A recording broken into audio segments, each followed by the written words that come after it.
Nigel Beach. G'day, mate. How are we going, Dom? Thanks for having me today. Mate, we're doing so. Thanks for coming over. You and I have been talking about this for a long time. You legitimately have a busy schedule, so you've had to back out a couple of times. I was dick swinging, so I pretended I had a busy schedule and dropped you a couple of times, but we finally made it happen. Yeah, and it's good to be here, mate. I've been seeing your work and, really appreciate the platform you're creating for so many cool people, and now you get me, which is less cool, but for your listeners, I'm sure. But I'm stoked to be here, mate. Absolutely. None of that. We're not dealing with any of that sort of self-deprecation stuff here. So I was thinking, Nigel Beach, we'll do this maybe as a podcast of two halves. So first half, we'll get to know you, who is Nigel Beach. Then the second half, we'll get info from you that anyone can use to improve their own quality of life. Yeah, cool. Because you're like a genius, like a Yeah. guru with this stuff. First of all, who are you and what do you do? Like elevator pitch. Yeah, so I'm a physiotherapist by trade, but I use that as currency more so, Dom, because a lot of techniques I have gathered from different areas of my life and my experiences. And effectively, what do? Well, I help people who are struggling. I help people who are in pain. I help people get their response to their situations under their control. So how do we control your situational response to an environment, which essentially is how do we help people execute their skill set under pressure. Yeah. And then I also help train someone's physiological response to exercise, which I don't think is really done well in the training space even now. And then the third way is I look at how people move. I assess to see, is this optimal or not, and try and identify causes for either pain that they're experiencing or how can we actually optimize their power output or their economy of movement and execution of their talents. Right. So I was trying to wind the clock back yesterday and think about how I came into contact with you or how we know each other. And I can't actually pinpoint it exactly. I think a mutual friend of ours, Jay Reeve, maybe he talked about you on Instagram and I followed you from there. But last year I was dealing with a knee injury that was persistent and just wouldn't go away. And you messaged me out of the blue, and this was very kind of you as well. And you said you gave me a list of like exercises to film myself doing, like walking forwards and walking backwards and a bunch of kooky stuff. So I sent you a bunch of video files. And then you sent them back like within a few hours, commentating what I was doing with lines on the videos, and it was really nice of you. It was like a free consult. Cool, mate. Yeah. Yeah. Well, I do care for people really at the heart of it, and I think a lot of physiotherapists get into this kind of job for that because they do genuinely care. And I could see your struggles with your knee, and I know how much it means to you to run. So, I just felt I've got to try and help this guy. Sometimes I try and help too many people, so that's why I did that, mate. And it was really nice of you. Yeah, thanks, man. Well, It was really cool. And I am, there's been no miracle cure, but I am back running again. And I'd say I'm maybe like 75, 80% back to where it should be. So I'm hoping with continued work on trying to strengthen the muscles and the tendons around the knee, it'll get back to 100 at some point. But I don't know. Yeah. And then towards the end of last year, I came and stayed with you for a couple of days for like a boot camp, and we got to bond a bit further then, and that was a invaluable experience. It was fantastic. Yeah, that was great, and that was with some great people too. And my God.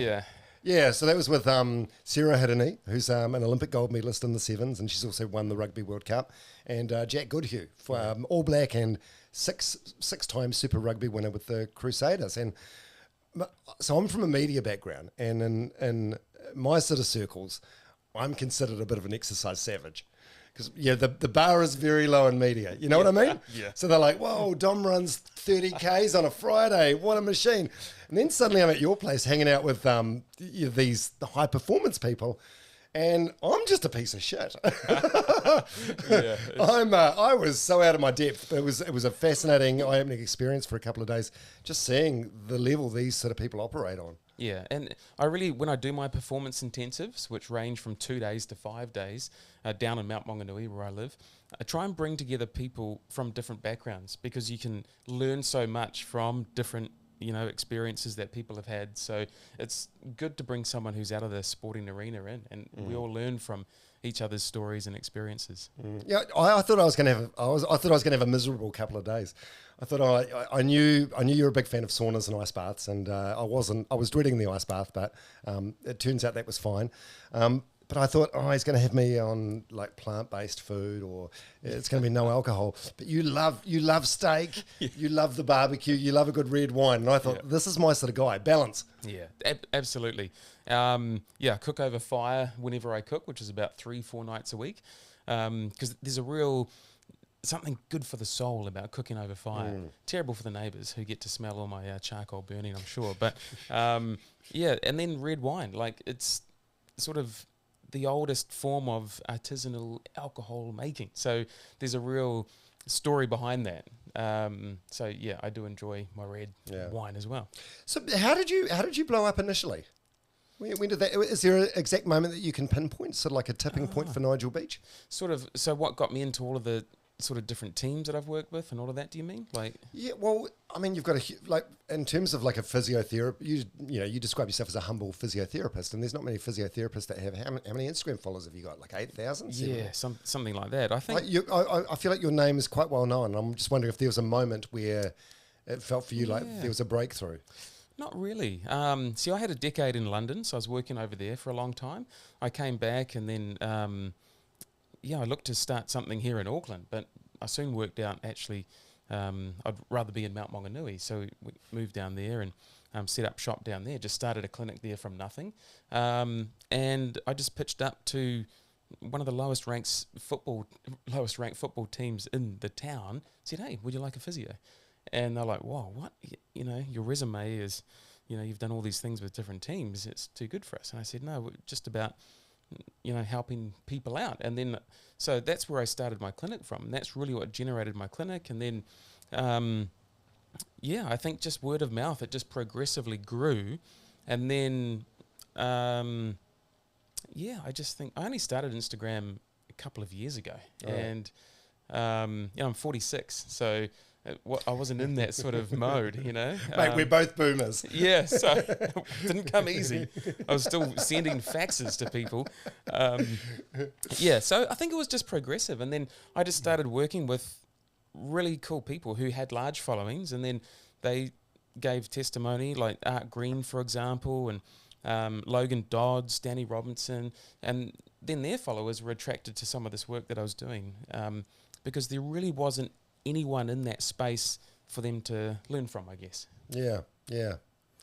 Oh, you're doing great things, and so many people speak so highly of you. I by chance listened to a podcast the other day that Bowden Barrett was on, and he was singing your praises. Oh, was he? Oh, cool. Yeah. Okay. So there's you're highly respected with a lot of these high performance athletes. They swear by you, and I wonder if like from the team perspective, a lot of team like management or the hierarchy think you're a bit kooky. Yeah. Do they like a sort of alternative, a little bit weird, a little bit out there? Yeah, but it's kind of good because they've already got team physios. Yeah. So I pose no threat to them because I really don't want their job. I don't want to be the All Blacks team physio because I don't want to be away from my family. Like I'm not actually the best at being that kind of physio, so there's no real threat to them. So, for example, I'm up here at the moment, with the All Blacks, and Pete is the physio there. He's been there for 18 years. We have a great relationship. We totally respect each other's work. So he is very welcoming and enabling of my work. So that's really good. I think, yes, some coaches who haven't been exposed to this kind of work before, they can find it a little bit difficult to understand. And the problem is they actually need to do it themselves to feel it, to understand it. So I think really a lot of the work needs to be done on the coaches and management staff first, if you really want to get a great team connection. What I tend to do now, I do work with some teams, but more so it's the individuals within those teams, right, which are seeking out that top 2%. They're really my clients nowadays. Well, yeah, that's what we were talking about before when we met December last year for a 2-day retreat at your house with Sarah Hiddeny and Jack Goodhue. So Sarah was at the end of an epic year. She was on a break. Jack Goodhue, in between All Black seasons and Super Rugby season, he was on a break as well, and they just came to you because they wanted to be there. Yeah. And those are the ones. Like you look at Cody Taylor. He's I've known Cody for 4 years now. We've probably worked together for probably 2.5 to 3 years, a little bit off and on in times. But they had a bye week for the Crusaders. Everyone goes away and plays golf, or they go on holiday. Cody brought his whole family up to the mountain. We had a 5-day intensive up at the mount, intertwined with his family, comings and goings. So those are the people, and you look at Cody's year, he's been phenomenal. It doesn't happen by accident, because talent and skill will only get you so far. Yeah. And when you go through some adversity, that's when all of that starts to crumble. So I really admire Cody. He's a great friend, and those guys that are taking on the work, they're the ones that have probably been at it a little bit longer, and they might have gone through some adversity, whether that be selection or whether that be injury. And they sort of know a little bit about what it's like to lose that peak performance or being at the top, and then they want it back. Yeah. So, well, this is one thing that I found quite compelling with you. Last year, I went through numerous physiotherapists, and they were all well-meaning, and their advice came from a professional and educated place. But a lot of them said to me, if it hurts when you run and it doesn't generally hurt otherwise, just don't run. yeah. And I tried to articulate to them that running's quite an important part of my life, and it's like a cornerstone for my mental health. And you never discussed that. You were never shrugging your shoulders saying, well, yeah, maybe just don't run. Yeah, exactly. And I really, really appreciated and respected that. Cool, thanks, mate. And I think, we do get limits put upon us by people in authority or power in the medical sense, whether that be from surgeons telling us what we can and can't do. For example, I was told I could never run again. I was told we could never have children. So all of these things that get put upon us by higher powers, and I think really it's a lack of, to me, mate, I know they're all well-meaning, but I think to me that's a little bit lazy. It's like, well, why not? Do we tell Cody Taylor he shouldn't really play rugby because he might get a head knock? Or, no. You want to try and optimise why they are not doing something at their best, and how can we get them back there? It's like with CrossFit. You remember the CrossFit craze? Yeah, of course. Yeah, massive. So many physios hated CrossFit. I was like, don't do it. But there is a massive, there's so many reasons we do exercise. And so I actually took a room at a CrossFit gym, and I planted one of my physios over there to help them still continue to train, because I saw the community CrossFit was building. I saw the effects on people's mental health and the connection that it gave people. So, we've got to try and look beyond, don't do this if this happens, rather than how can we actually make that work. So from what I look at, okay, why is a site in pain? Why is a site in pain? And it's typically not because of a dysfunction at that site. It's normally improper loading somewhere else, which is directing too much load into that site of pain. So that's what I try and work out. Okay, so let's go right back. Why physiotherapy? So you're a kid from Thames. Yeah, that's right. Just mum and dad and one brother? Yeah, one brother, Chris. Yeah. And very fortunate to have, he's just down the road in Papamoa, and my mum and dad are in Mount Maunganui too. So the whole family. The beaches love the beach. They do love the beach. So why physiotherapy? So you're in your teenage years at school? Mate, I wanted to be a physio since I was 11 years old. That is so random. Yeah, and did you go to a physio at 10 or 11? Yeah, I did. I was in all the rep teams for hockey, so I did have my time on the physio table there, and I was just fascinated with the whole thing, healing, and I was always the guy making the first aid kits. When we go away on holiday, always prepared, and...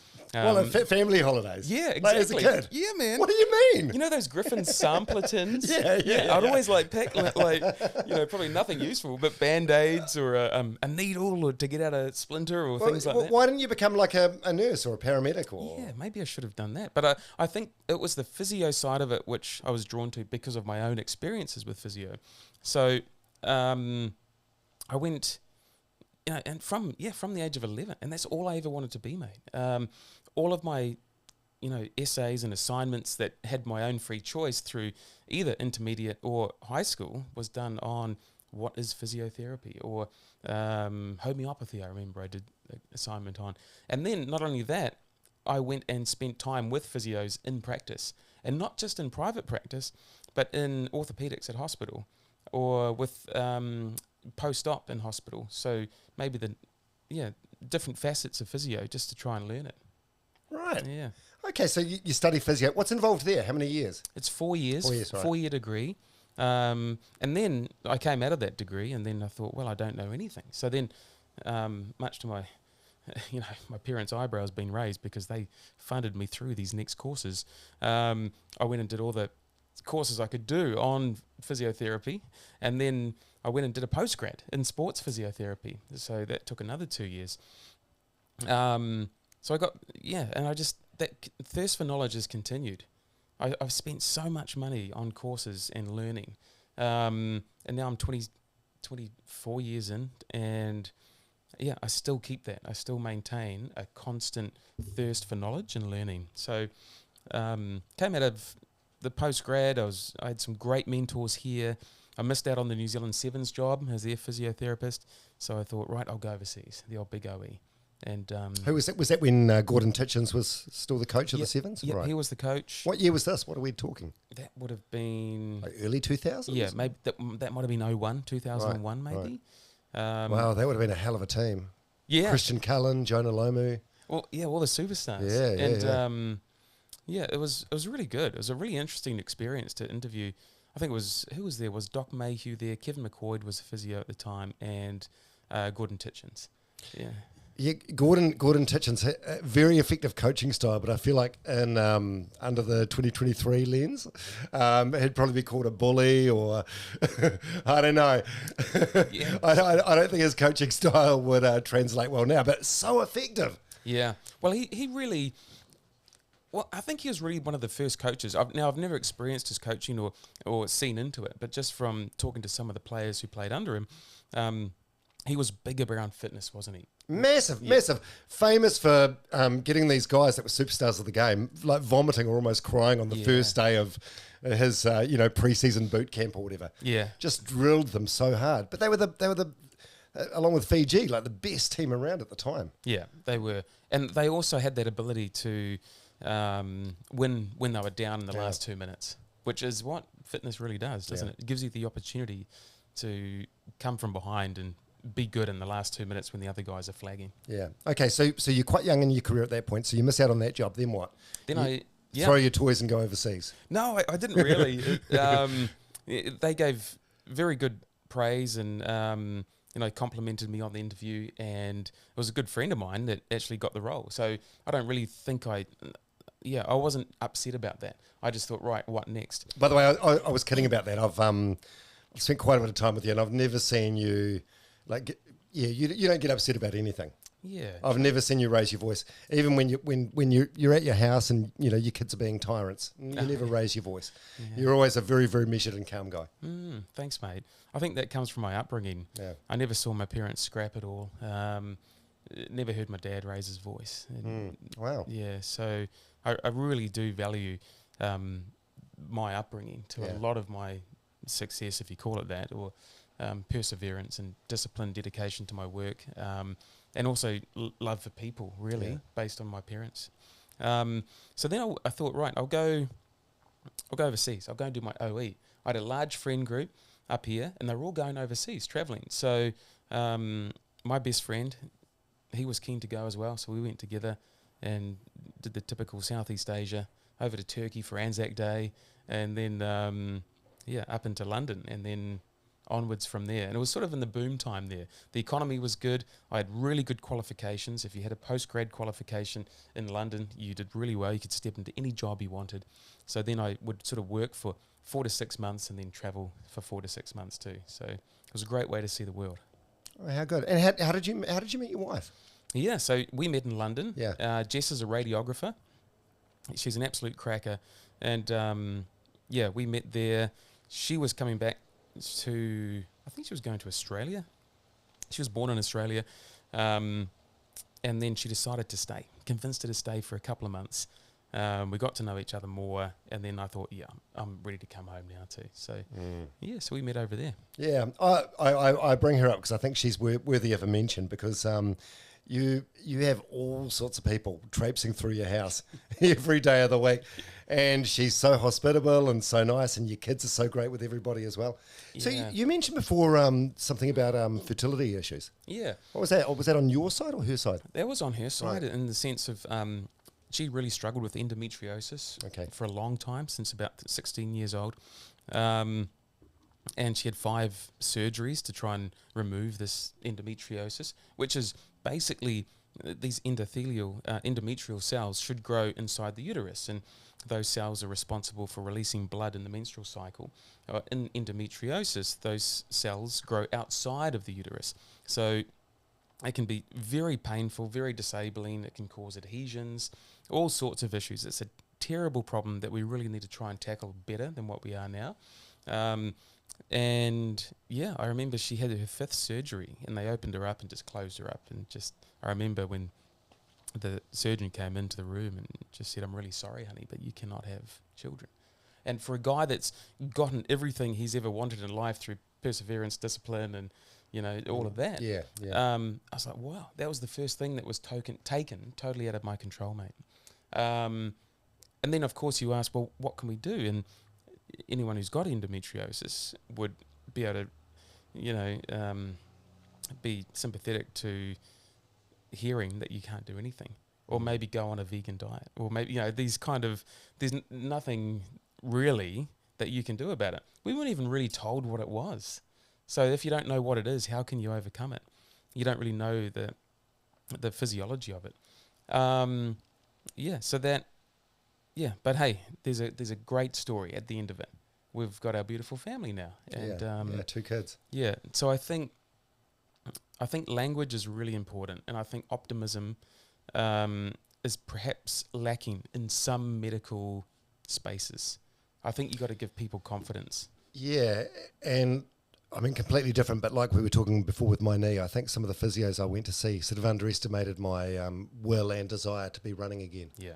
But the fertility thing, that's something that I'm, it's quite close to my heart, because myself and my former wife, JJ, like I had a tumour in my abdomen area that was taken out, and it left me with a condition called retrograde ejaculate, which means everything works the same, but when you have an orgasm, nothing comes out. But the surgeon that took the tumour out in quite a lengthy, and I suppose in a way, potentially a life-saving operation, he knew nothing about fertility, and he saw me when I was recovering in hospital, like a couple of days after the operation, and he said to me, "Oh, hey, you may have this condition now. It's fairly common, retrograde ejaculate, but don't worry. The fertility situation is real easy now. They just harvest the sperm and blah, blah, and he made it sound really simple. And I thought at the time, okay, sweet as. And all I knew about IVF and fertility at that point was what you read in Women's Day. Like, Cher had a baby at the age of 70, or, Nicole Kidman's having quadruplets or whatever. Yeah. And you do think it's really easy. And turns out this surgeon, he was a fantastic surgeon, but he knew nothing about fertility treatment. So anyway, long story short, we went through years and years of fertility and didn't have kids at the end. But speaking to you now, I wonder if there was I don't know. I wonder if there was anything else that could have been done to rectify or change my situation. Maybe not. It's really tough, isn't it? And winding back and seeing it. And I think, but what we can do from there is maybe look forward and say, what are some of the things that do affect the ability to conceive? And that's a lot of my work is looking at the autonomic nervous system, which is that stress state and the calm state. And really to have your body in an optimal state for all sorts of health, not only just fertility, is to have a balanced system, not be in that stress state too much. Because our body isn't really made to conceive if we're in this burnt out, stressed out situation, because it's not going to be doing harm, going to be doing benefit for a baby to be brought up in that environment. Because what if there's a famine going on, or war, or something like that? So I think, the more we can educate ourselves on the role of the autonomic nervous system in health, plus also stopping this cleaving at the joints, every sort of injury or disease state, and looking at us from a holistic one being, which means instead of saying, okay, here's depression. Okay, you need to see this guy for that. Okay, here's your back pain. You need to see this guy for that. And then the depression guy won't talk about the back pain because that's not his domain, and then the doctor's going to prescribe something, but he's not responsible for that. I think we really need to stop siloing off all these different things like fertility, the psychology around depression or anxiety that may come from chronic pain, and we need to start bringing things more together and educating people. Like, instead of saying that's not my role, educating people on some of that whole person approach to back pain, fertility, whatever it be. I think that's really the key, mate. How's your mental health been? Has it always been good? Yeah, it has, mate. I'm have you had to work on it, or you've been one of the lucky ones? Or really fortunate, mate, in that I found a lot of these modalities before I got married, before I had kids, before I had a mortgage, before I had a business. All of the things which may pick people off to have a less than optimal mental health, I was already doing things to make more resilient my mental health or mental fitness. So if you think of mental fitness like physical fitness, so I was just very fortunate in my pursuit of helping my population of clients that these techniques also help to improve your mental fitness. So, mate, I've been really good. I'm really fortunate to say that. What has been like the lowest point in your life, you reckon? I think back pain. I struggled with back pain, for a very long time. And I think that out of that adversity has given me these tools to look at things differently. Because I had back pain for 12 years, really debilitating back pain. And I remember when my parents came over to see me in London, and we went to have dinner, and they were up at the table, and I was kneeling down on the floor. And Mum just started crying, and it, still creases me up a little bit now, because I couldn't sit because of my back. And I just thought that was normal. I'm like, yeah, but I've got 3 prolapsed discs in my back. There is a ceiling on what I can do. I just normalised that because that's what I was told by the 14 different physios that I saw. Oh, you went 14? Mate, yeah. My girlfriend, she said to me, Dom, you can't keep replacing physios until you find the answer you want, but it turns out you can. You can, mate. And I really encourage you to, for people out there, keep searching. Because so many people come to me, or when you go to a barbecue, which, you always get tapped for info when you're at a barbecue. And then they say, oh, I tried physio, So depending on how much respect I have for that person will depend on my answer. It might be like, oh, okay, cool, man. Or it might be like, hey, do you know that not all physio is the same? And not all physios are the same on the one day as the next day. So physios really get a window of maybe 20 to 30 minutes to see someone. Yeah. They can't unravel all the stuff. So maybe you need to give that physio another chance, a different lens to look through, maybe more time, or maybe you need to seek out another physio who will be totally different to the other one. Yeah. And you got to keep searching. That's certainly what I did, and then found the answer eventually. So how did you fix your back? So I had spinal surgery when I was 30 over in London, which was I was a physio, and I saw what happened when people had spinal surgery. So I was really freaked out about that. But that was the lowest point in my life, this searing back pain. I couldn't defecate in the morning. It was those things which was such a problem. I couldn't touch my kneecaps from a standing position. Wow. Wild, mate. So much disability. You wouldn't believe it now, right? But so I saw Europe's top neurosurgeon, Peter Hamlin, and he did a really good job on my back. But a year later, I was still in pain. And I went back to him, and he was sort of frustrated and annoyed because surgeons don't really like to admit that they might not have got that problem sorted. So he sort of dismissed me, which is fine, that's okay.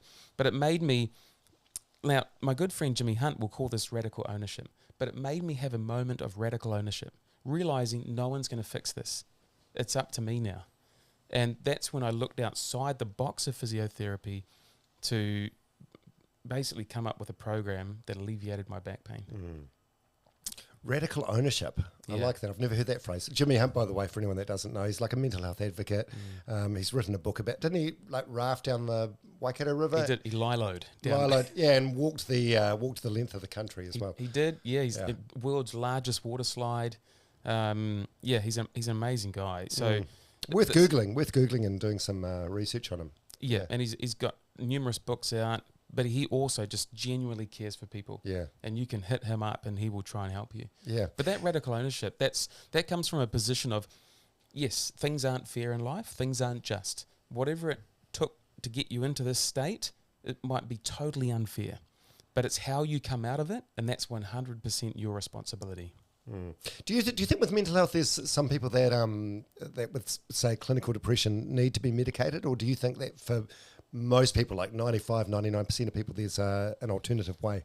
Yeah, I think depression it's a really complex thing. Yeah. Depression is, but I do think there's mental health and mental illness.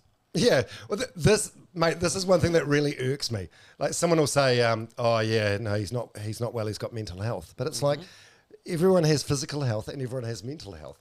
Yeah. Like mental health is not a condition; it's something that we all have. Yeah, exactly. And this is where I think mental health awareness is not really doing quite right. Yeah. And if anything, it might be making things worse because people are learning that there's mental health out there, and then they use that as an excuse or a crutch, because they don't really understand the physiology of, say, anxiety. And when you understand that anxiety is actually a physiological state that occurs through various things, maybe a disordered breathing pattern, maybe a poor tolerance to carbon dioxide, maybe inflammation, and then there are actually some things you can do to alter that positively. So how about we have the discussion around mental health awareness of actually talking about what is anxiety? Yeah. What is depression? How about we talk about the fact that 30% of depression, 30 to 40% of depression is caused by inflammation. So why don't we learn about how inflammation is potentially causing depression, and how people with inflammation as their cause of depression, the medications won't actually work well for them. Not only that, Dom, but there's also the notion that if you are inflamed, your risk of depression becomes greater. Yeah. So why aren't we testing people for their inflammatory marker, which is a very difficult thing to get out of a doctor? I pay for my own. It costs $20.10 down in Tauranga. And why aren't we testing these things routinely? And then we can say, well, your inflammation marker is up a little bit. There's a potential risk factor here for depression. Yeah. Do we understand what that is, and should we go through some things which might be able to mitigate that from happening? So they're the conversations I'd rather see in Mental Health Awareness Week, or just in mental health programming, really the understanding of what mental fitness is. Because what I'm seeing is people coming to me asking for a note to get them out of PE because of their anxiety, But it's sort of been... it's in our culture now. We get the Kardashians on the television there, and you get Courtney come out and say to Chloe, "Oh my God, those shoes are giving me anxiety." So we're using the words wrong. Those shoes are not giving her anxiety. She is upset at the colour choice of Chloe's shoes or whatever it be. But that is not anxiety. Yeah, it's a flippant remark, isn't it? Totally. Yeah. And we're using that now. And people are hanging on to my anxiety, What is that? Is it a living thing within you? No, it's just your response or reaction to a situation, which is over and above what it needs to be. Yeah. Speaking of anxiety, though, I did have real anxiety when I was at your place and I was about to go in the ice bath. So at the back of Nigel's house, you've got a sauna, which is a great social space, by the way, and you share a lot on your social media. Has anyone complained or said, "Oh no, can you not? Please, no photos"? Right. Everyone seems really good. Like you have so many high performance and high functioning. Joel Shadbolt, good friend of yours from the band LAB, one of the best vocalists in the country. He's on your Instagram all the time in the sauna. Yeah. All Blacks, rugby league players. Yeah. You name it, they're there. No, everyone's okay with being.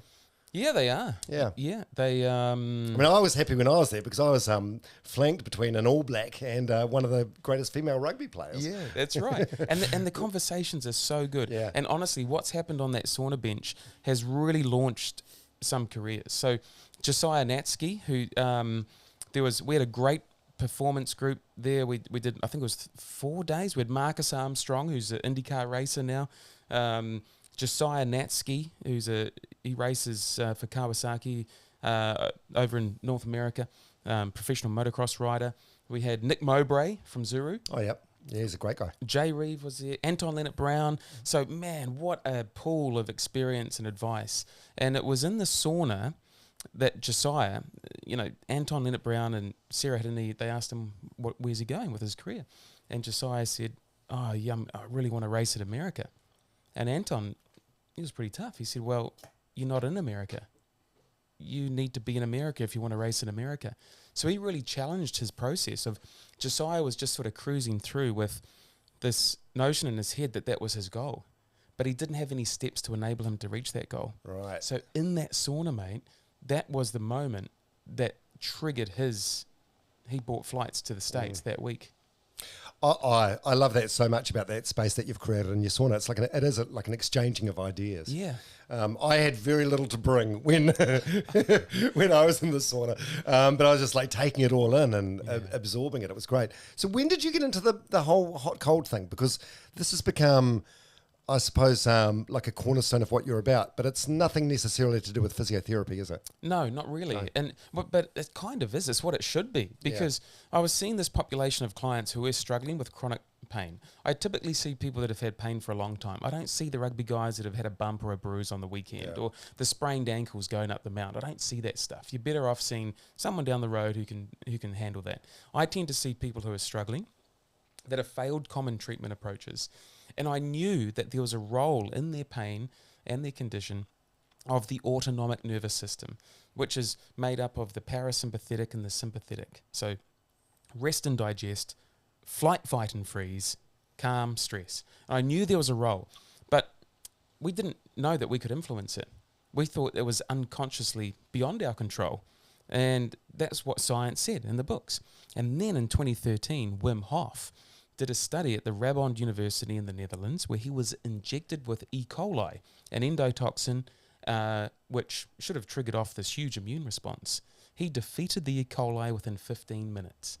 So that then, to those researchers, they were like, wow, Wim, you've just attenuated the innate immune response.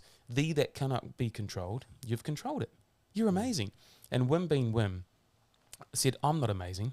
He could have been a David Blaine and done all these tricks around the world, slowing his heart rate. Yeah. So for anyone, I don't want to patronise anyone that's listening, but just in case there's anyone that doesn't know about the Wim Hof story or who he is, how would you describe him in a couple of sentences? I know he's got a shit ton of world records. Yep, 26 Guinness World Records. He is a remarkable man who has a technique called the Wim Hof method, which utilises breathing techniques and gradual, non-forced exposure to cold.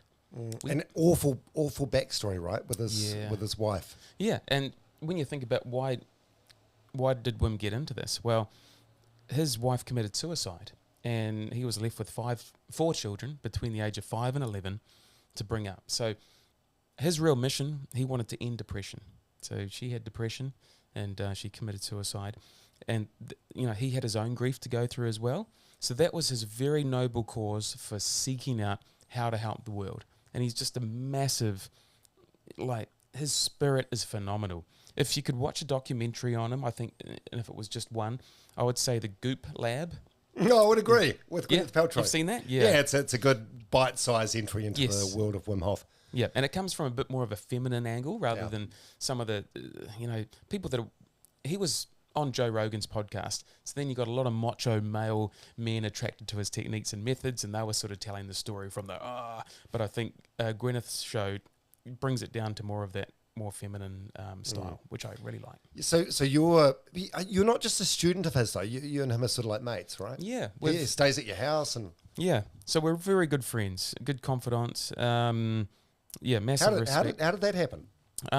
So that study was in 2013. So then I read that study, I was blown away, and I was like, this is going to help my population of clients. I have to seek this guy out and learn more from him. And he happened to be coming down to Australia to do a week-long live-in retreat. So I went over there to try and learn more about his methods. It was an amazing group of people. There were 30 of us there. This would never happen now. There'd be probably 500 people there, and you'd probably get an instructor of Wim's. But there were 30 people there, and we're still really tight to this day, that group of people.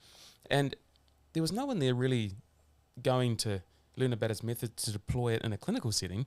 It was more people, they had Lyme disease, major depressive disorder, all manners of, there was pain. It was like, wow, this is amazing.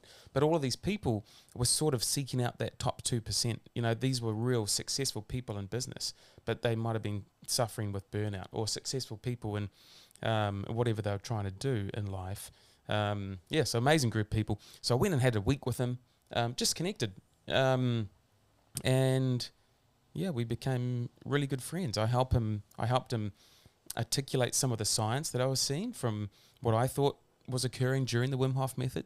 Then he came and stayed, with the family, and my little boy is sharing his middle name. My little boy's middle name is Wim. So wow, so there's a connection there, named after Wim. That wasn't my choice; that was my wife's. And you do a great impression of him. You I don't know if you want to share this on the, maybe this is a private thing, but when I stayed with you, we walked up Mount Maunganui, and you were bare feet, and you did an impression of Wim walking up Mount Maunganui, chatting to strangers on the way. Oh yeah, because it was amazing.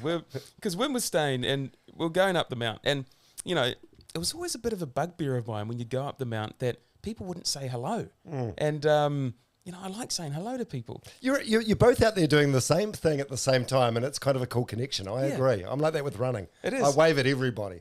And Wim just wouldn't say hello, mate. He'd say, "Hey, man. Hey, how you going? Good on you, man. Keep it going. We'll go on. You go." And these people were just getting bursts of enthusiasm from a lot of weird, barefoot, Jesus-looking guy. They didn't know who he was. It was great stuff. You told me another story about most people had no idea who he was, or they didn't acknowledge him, and then there was some guy at the top that said, "Oh my God, you're Wim Hof, you changed my life," sort of thing. That's so cool. And I've been with Wim so many times now. Jess and I went and saw him, had a week with him in Australia a couple of months ago, and he's so full of life, mate. But he practices what he preaches. He gets up in the morning and he does the stuff. But when you're out with him in public now, like especially in Australia, people come up to him and say, "You saved my life." And they, like, one guy jumped through a restaurant window. Wim and I were having dinner. He jumped in through the restaurant window and hugged him and said how he saved his life. So, and that just happens so often, mate. Yeah. Amazing. And he travels only with like carry-on, right? Like he turned up at my house. I had to give him a pair of shoes. And he had just a backpack, which was half full. He had nothing in there.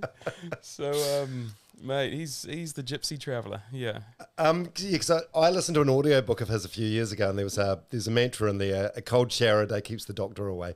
But you go next level. You've got like a custom-made ice bath, which, by the way, am I the most hilarious person be honest with me, the most hilarious, awkward, uncomfortable person you've seen in the ice? You were definitely up there, Dom. Yes. It was. I'm not good at putting on a poker face, but so this time I spent at your house, so Jack Goodhue from the Crusaders, he'd get in and he was like chatting to me and chatting to you, chatting to people. It was like it was a warm bath. I got in there and I was like a face of concentration. You can see veins poking out of my neck. I wasn't hamming it up or anything. I was doing the best I could to be calm. Yeah. But then when I see that in someone, that's when I know, hey, he's in the right place because this is what he needs. And day 2, you were much, much better. So... And I didn't not enjoy it either. I found it invigorating. It was a wonderful experience. It was fucking amazing. Well, that's the unconscious. That's our threshold for that stress system to come on is governed by our environment. So past experiences, current environment, and everyone's got a different threshold to that stress state. So by going into the ice, that triggered off your stress system. That was like flight and fight and freeze, survival. So...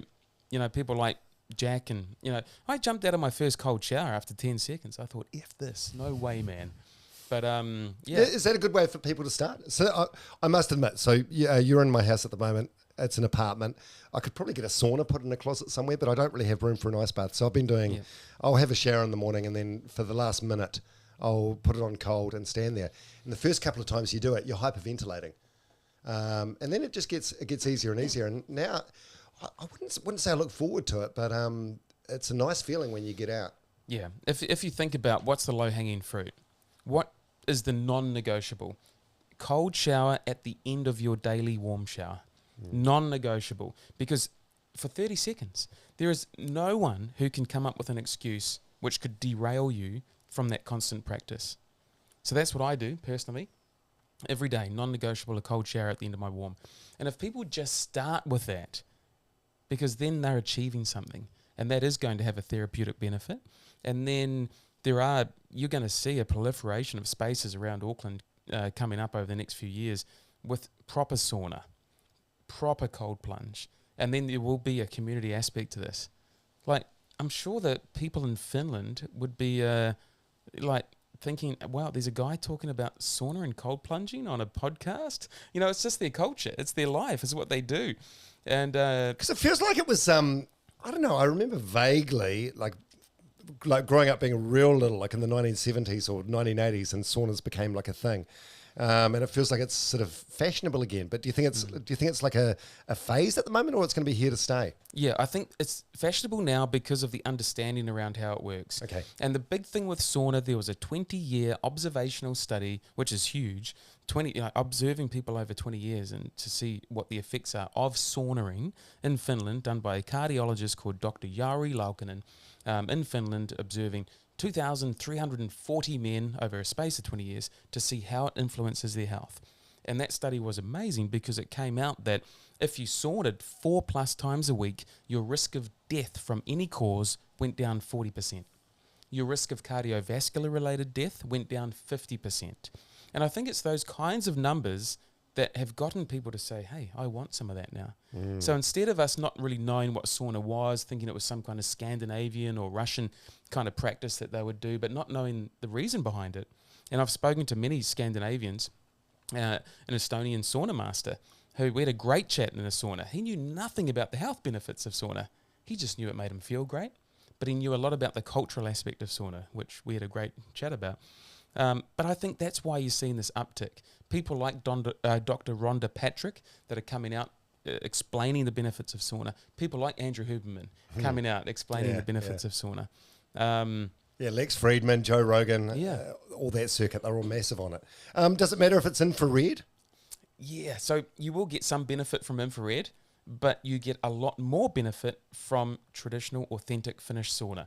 And in fact, in Europe, in countries, it is illegal to use infrared sauna as 2 words. Oh, okay. You have to say infrared cabin. Okay. Because it just doesn't have the same benefits. Right. You know, it's better than nothing, maybe. But I really think if people can, I really push for people to get an authentic Finnish sauna or an authentic Scandinavian sauna in their home. And that is what defines that. Well, that means a sauna that can go between 80 and 100 degrees Celsius, which is bloody hot. And also you need to have the ability to put water onto rocks, which will create what in the Finnish term is lolu, which I'm probably pronouncing terrible there. But lolu, which essentially means the spirit of life or the essence of life. That really does bring about a new sensation into the sauna. Remember when I put the water on the rocks and it's like, whoa, this wave of heat, and you try and bury down as low as you can go to try and get away from that. Me specifically. Yeah, only you, Dom, ever. So. Yeah, I know. Well, since I saw you, I've been doing the cold shower thing, which I know is not as good as an ice bath, but it's still invigorating and makes you feel good. And I've been going to, there's some baths not far from where I live called the Tepid Baths, and I've been going there, but the sauna's like 70 degrees. Yeah. So I do 30 or 40 minutes in there, and I remember you saying something about how it's it should be stressing your body, but I actually enjoy it. It starts to get maybe a little unpleasant towards the end, but it's mostly enjoyable. Does that mean I'm not getting the benefit? Potentially. If you're at 70, you need to have a high amount of water on the rocks. So I was in London end of last year, and I went to 2 amazing saunas over there. They were more Russian style, so they run their saunas at about 70 degrees, but they use a lot of humidity, a lot of water on the rocks, and boy, that was tough. So I think 70 degrees in a dry sauna probably won't be enough. So when I say won't be enough, you probably have to spend a lot longer in there to reach that state of discomfort. But really, with sauna, it should be uncomfortable in the last minute or 2. And with ice, it's always uncomfortable in the first minute, and then you start to get a little bit used to it. Yeah. Oh, that's cool. That's really cool. Okay, well, I was eyeing up this one called an Oslo, which is like a one-person infrared cabin, I guess. Yes. Maybe I'll put that on hold for now. Save your money if you can. Okay. And I really I get a lot of this on my Instagram. People always ask me what's the difference, and there are benefits from infrared sauna, but it's a different style of heating. It's heating you from within, so it's infrared waves which enter in your body, so it's not really heating up the room. Whereas authentic sauna heats up the room to 80 to 100 degrees, and the modality is a lot different. And then you think about, well, why do we sauna? And, why are we seeing all these amazing results in the studies looking at longevity, but also depression, heat as a modality to help treat major depressive disorder. There's some great research on that. So really, we're activating what's called our heat shock proteins. These are proteins that directly come out as a response to heat, and they seek out the damaged proteins in our body, which when proteins damage, we're all made up of proteins. When they are damaged, they fold over, and then they aggregate, they stick together, and that can cause all sorts of problems medically. So these heat shock proteins come out and literally unfold those damaged proteins. So that's how we get repair and rejuvenation. But there's numerous other benefits to that authentic sauna. It stiffens the arteries, which is actually a good thing.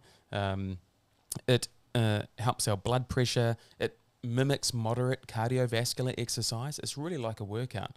So there's a lot of benefits to traditional sauna. You've used so many big words in this podcast. I generally assume any room I go to, I assume I'm probably the dumbest person in the room. So I'm sure there's a lot of people that understand everything you're talking about, but maybe there's some people like me that don't. But it's the bits in between that I do understand. It's bloody great stuff. Cool, mate. God, you're doing great work. So the week we're recording this, the All Blacks are in Auckland and they're about to go to Melbourne for a game against Australia. Yeah. Who reaches out to you? You're not here in an official role with the All Blacks. Yeah, no, I'm it's not. Like an individual sort of personal trainer sort of vibe. Yeah, but with their blessing, I guess. So I was with the All Blacks in 2019. I was asked to come in and give my thoughts on performance. I was with the Wallabies at that stage, and so implemented a program in that World Cup campaign that they use for the year. So in that time, I got to meet a number of the All Blacks, and I continued to work with. They saw some of my work, and when you're in an All Blacks environment, there's just no time. So, but they knew that there was some more to my work, and so I started working with members of the team on a one-on-one capacity over time, and then the All Blacks had a camp down in Mount Maunganui. One of the players reached out to me for some help around a situation, and then seeing I knew the All Blacks set up, he went back, spoke to them, and they said, "Yeah, let's bring Nigel into these camps to help." How did you team up with Joel Shadbolt from LAB? How did that relationship come about? Yeah, so he came to me, and he was just, he was having some issues before a performance. So I helped him out with that. Stage fright. Yeah, which is totally logical.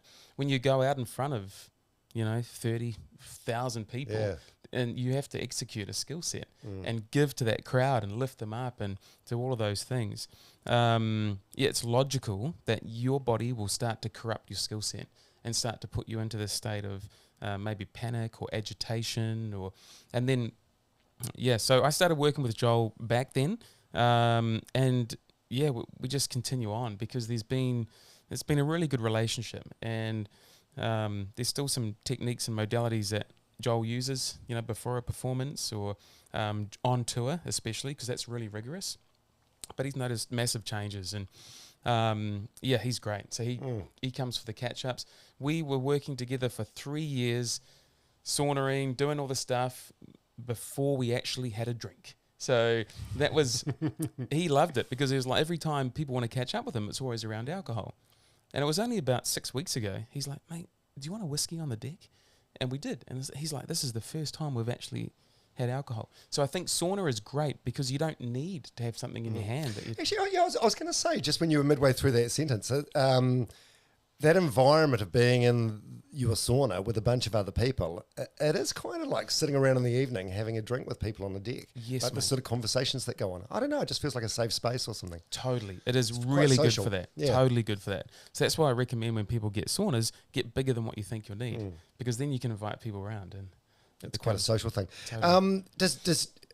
I mean, clearly the answer is no, but I wonder if your wife's bothered about this. Like, your house is like a halfway house. Yeah.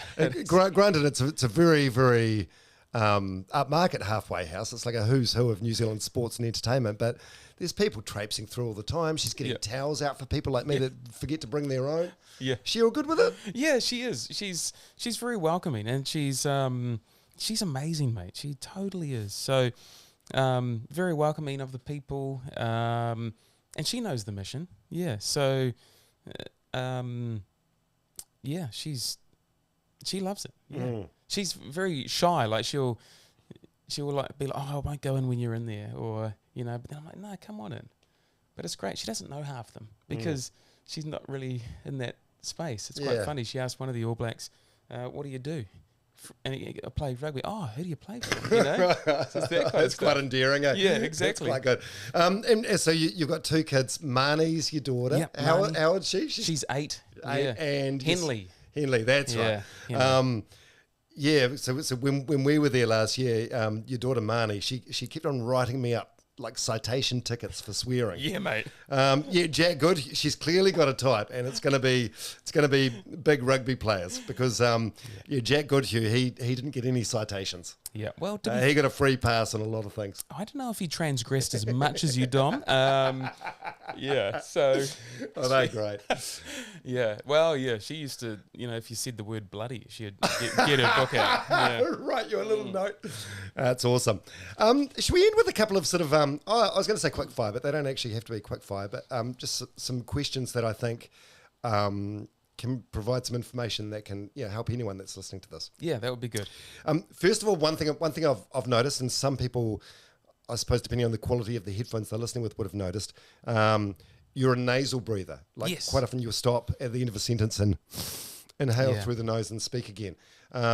This is an intentional thing. This is the correct way of breathing? Yes, exactly. We should be breathing through our nose for pretty much 100% of the time for most people, because nasal breathing is so important for optimal health. The nose serves 26 different functions. It warms the air, humidifies the air. You've got turbinates in the nasal cavity, which spiral the air into the lungs at the right speed. You've got mucus, which traps pathogens and all sorts of stuff. Motorway dust out here in Auckland, Dom. But and you've got the cilia, which is hair, which traps pathogens and filters as well. You got nitric oxide, which is a vasodilator, which opens up the airways. So it's all about getting more oxygen into our body. How do we feel good? Well, if our body is properly oxygenated. When you're breathing through your nose, all of that starts to happen. When you breathe through your mouth, you're blowing off carbon dioxide far too much. You're not utilizing the nitric oxide, which is not only a vasodilator, meaning more oxygen into the blood, but it's also a sterilizing agent, so another protective mechanism. If you breathe through your mouth, you can actually alter your jaw shape. So it's really important for kids to be nasal breathers. What takes us away from nasal breathing is things like growing up in an anxious environment, experiencing some form of trauma perhaps. And that doesn't have to be like an emotional abuse or anything like that. It could merely be growing up in a mouldy, damp home. And that will dictate kids to fall into a mouth breathing trap. Post-COVID, I'm seeing a lot of people with long COVID problems, and they flick into a mouth breathing pattern. What else? He changes teeth growth, so you can get occlusion of the teeth. You get a malformed jaw formation, so it becomes a lot shorter and sunken rather than elongated. What else happens? So it really makes sense to try and be a nasal breather at all times. And this is a real low-hanging fruit, not only for just day-to-day, but for exercise as well. And am I imagining this, or did I hear you say somewhere that people should sleep with tape over their mouth? Yeah, some people should. And there's a thing in one of the media outlets, just trying to debunk that until you read down the bottom. They had like a little conflict of interest report there saying, actually, this guy owns a sleep clinic, and of course he's advocating for everyone to go to a sleep clinic. But on the whole, let's empower people. Let's not say, you've actually got to, give them something and try it. Is it going to work, yes or no? You're not going to die from taping your mouth.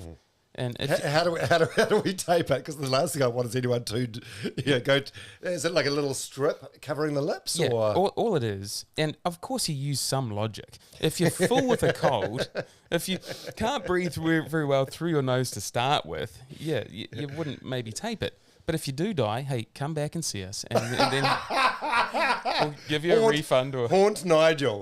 Haunt Nigel. But yeah, mouth taping is simply a strip of. You can use multiple tapes. I've actually got some specific mouth tape with me now for one of the guys. But you can get something called myo tape, or you can just get some 3M micropore, and it's literally a vertical strip. Yeah. So your lips aren't even completely occluded.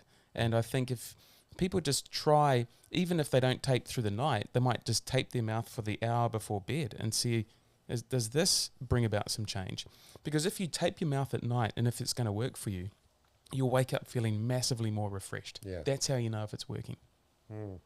Is there breathing routines or techniques that anyone can do while driving or walking or whatever that can improve their mood?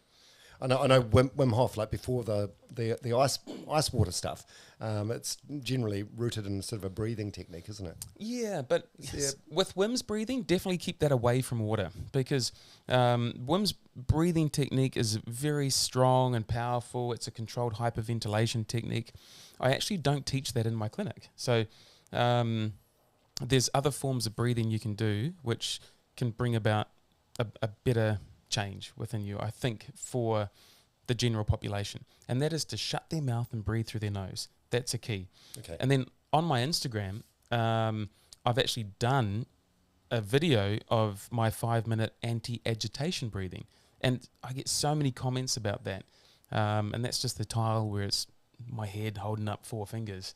And if you look at that one and go through that for 5 minutes, I think that would be my advice on a powerful technique that you can do to bring about change when you're in an anxious moment.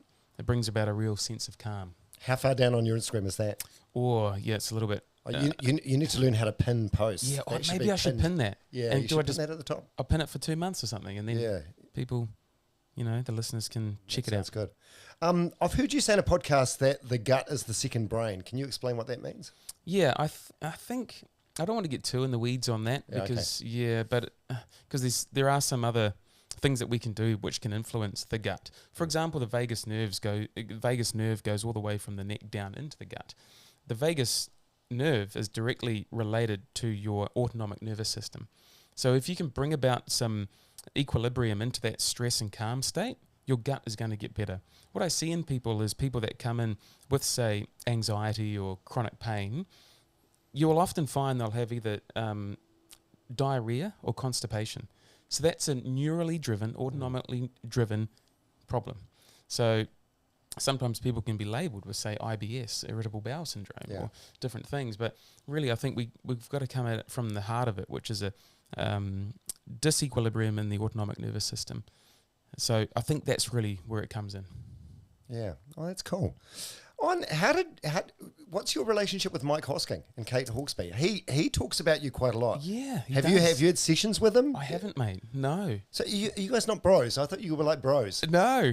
Have you met? We haven't, mate. No, he had me on his show, and I did an interview with him. Right, I've heard him do an interview with you, and he talks about you a lot in other interviews as well. And I've heard him talk about how you love a French red wine, and I thought, these guys must have been on the deck together. Yeah, no, we haven't, mate. I'd love to meet him. He really sings your praises. Yeah, it's really good. I really do appreciate it because he's got such a massive platform and huge. Yeah, and Kate does as well. And yeah, I really appreciate those two. It's amazing that you can be on like a top rating, essentially a news program, and he's talking about things to optimize the health. So I really do like that. Well, one thing about that, so I believe they've got a sauna at home. I've heard him say he has 3 cold showers a day. Yep. Is that too much? Is that one too many? I think one's probably linked into the sauna. So when you do sauna, you should always finish on cold, whether that be a cold shower or a cold plunge.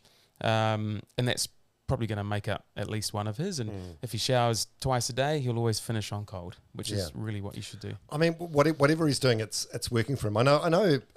He's got a massive following. Like his ratings are something like he's got like a 20% market share, which in radio is massive.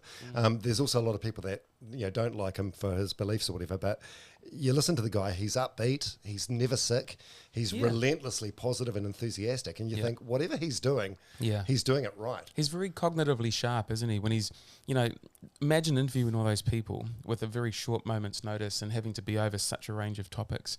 So I think when you look at him from that perspective, someone sent, like I did a post there and I said, be like Mike, because in terms How of... did that go down in the comments? Not too well, yeah. So, and I say, be like Mike in terms of his, what his health practices are, not his opinions. Oh, and the work ethic of both those guys is second to none. I mean, you cannot take anything away from the success that they have, because they get up at shit o'clock. We're talking middle of the night, like 2:30, 3 a.m. So they have no sort of life during the week outside of work. Yeah, and he's done that they've both done it for a number of years. And they're phenomenal broadcasters. So to stay at the top of your game with those sort of grueling hours for that long, there's got to be some secret to the success. And maybe it's the hot and cold thing. Yeah, and I do like looking at elite performers and looking at what they're doing. And sometimes it's sports people, sometimes it's the UFC, which is a real great playground for people to be in that sympathetic or stress state. So I love watching and observing those guys. I would never do a UFC fight. You don't have to agree with what they're doing, but in terms of a study around how they're executing their skill set and talents, it's the fighting realm is fascinating.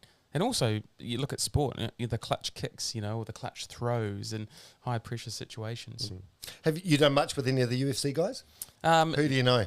Yeah, well, I have met Israel Adesanya, Dan Hooker, Shane Young, because they came to a workshop that wonderful guy Jason Sutty and I did together at Jason's gym.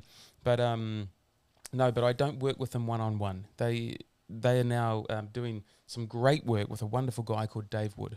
And Woody is an amazing guy, really trying to bring up this notion that we can have better influence and control over our situations. Oh yeah, I've seen what Dave Wood. His retreats look way less fun than yours. I don't imagine he's having red meat and red wine in the evenings.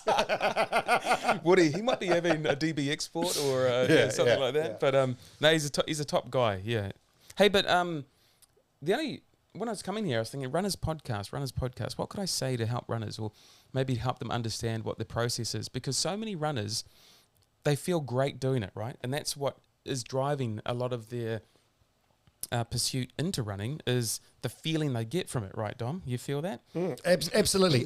Even on days, I don't feel great every day, but even on days where I don't feel great and I'm not enjoying it, I always feel good afterwards. I feel amazing. I never get home from a run and regret going on a run. So what about if I try and educate people, there will be a couple of big words, on why that's happening. Okay. So I think that's the key. If people understand the why, maybe they can then program accordingly. So when we run, so we've got amino acids in our body.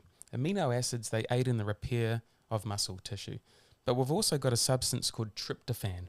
Tryptophan is a precursor for something called serotonin. Serotonin is what makes us feel great. Yeah.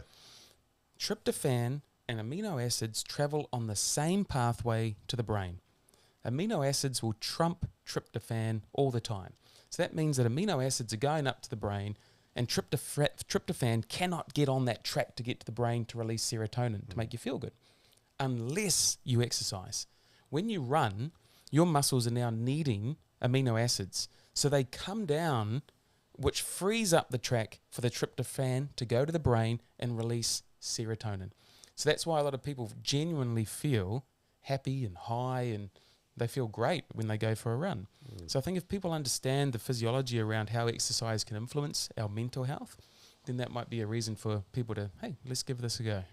Yeah, I love that. Hey, thanks for coming over today. Thanks, Tom. And for being so generous with your time. My God, the big words that you use, and they just like roll off your tongue. It's phenomenal. You're so well educated. Are your books full, or can you like consult new people? If someone has heard this podcast and they want to get hold of you, what's the best way to go about that? Yeah, so I work with people in different ways. My clinic is generally booked up about a month or so in advance, but that's okay. You just wait for that time, and so you can book online, just nigelbeach.com. very old website, doesn't really say what I do nowadays, but that's all right. I'm too busy helping people to fix that just yet. But they can book online for a consult, either in person or over Zoom. But what I also do, I do 12-week programs with people via my app. So I don't actually need to see someone in clinic. And that's another option. And then I guess another way of working with me is I work in the corporate space a lot. So, some people, if they've heard this, they might have a chat to their HR manager and say, hey, let's get this guy in to talk about some real tangible ways we can influence our mental fitness or our health. That's another way. And then finally, I do run those performance intensives down in Mount Maunganui. It's generally word of mouth, but I am going to start to open those up to people now. Yeah, I mean, it was great. As I've said, it was an invaluable experience, and I would love to go back for another one because it was fantastic. It was really cool. I got so much out of it. There's things I do now, and I think of you. Like if I'm waiting in line at a coffee store, I'll look down at my feet and make sure my feet are both quite close to each other, like a fist apart, facing forward. That's it. And that's the correct way to stand. It activates your butt muscles. Just little things like that. I'll catch myself doing it, and I'll go, oh, that's something I got from Nigel. Yeah, cool. That's great. Well, would love to see you again. The kids would totally love to see you again. I don't know if I can afford all the fines from your daughter. Hey, Nigel Beach, you're a good man. Thank you very much for coming on the podcast. Appreciate you. Thanks for having me. Thanks for listening too.